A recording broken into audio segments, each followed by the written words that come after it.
Well, this is the Samsung Galaxy Core 2. Hi guys, this is Aish from Tech India, and in this video I will review the newly released Samsung Galaxy Core 2. Now this one is another mid-range device from Samsung which runs on Android KitKat 4.4.2 out of the box. The price quoted is around 13,950, but you can easily get it for around 12,800 rupees. Let's take a hardware tour of the smartphone along with specs at a glance. Now to the front you have a 4.5 inches display having a resolution of 480 into 800 pixels, which give it a pixel density of around 207 pixels per inch.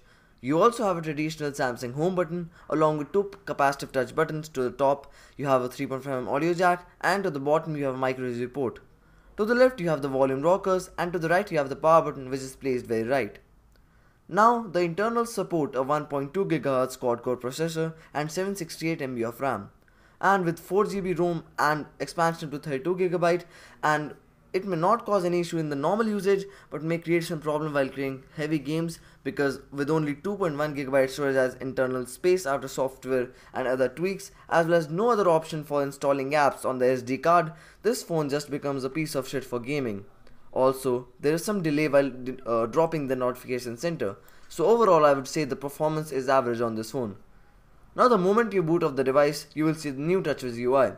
Now if you are familiar with S5 UI, then it's exactly the same minus the Funtworks. You have a new lock screen effect as well as a cleaner look, but still there are little bits of lag here and there. One major disappointment which I faced while using this device was that there is no ambient light sensor, so no auto brightness. The screen on this device is also nothing special. With that low PPI and dull colors, using this device is not at all joyful, but still the viewing angles are good for a device of this caliber. The build quality of this phone is also which will not drive you crazy. This phone is made out of plastic with a chrome plastic ring all around the display and a fake leather finish at the back, which is very alike with the Note 3. But despite of the build quality of the phone settles perfectly in the hand without any issue, and the back is pretty easy to hold. Now let's talk a little bit about the camera, which is again not a very special thing about this phone. You have a 5MP shooter at the back with an LED flash along with a VGA shooter in the front. You get a lot of options in the camera app, but that really becomes useful when you don't have a good camera. Now the back camera is capable of recording 480p video at 30 frames per second, which is again no special. The photos are bright light and they look average, but the pictures in low light despite of that flash are just crap. Also the front shooter is just okay for time pass selfies. Now I want to mention something about that speaker at the back, but the voice crackled a big time. I don't know whether it is a problem with my piece only or it is a common problem, but it's still a big blunder.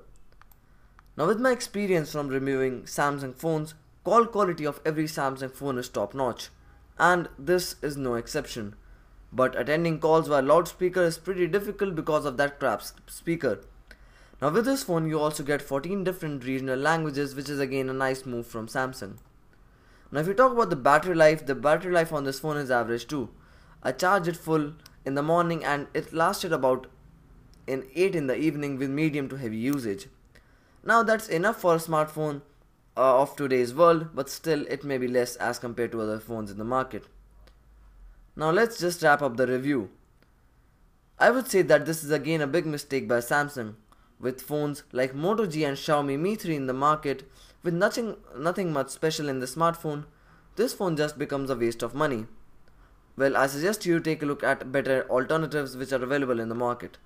So thanks for watching this video, and be sure to subscribe to my channel and hit that like button as it really helps the channel. Please be sure to comment if I left something in a review or if you want to give me some advice. Thanks for watching this video as always. Peace.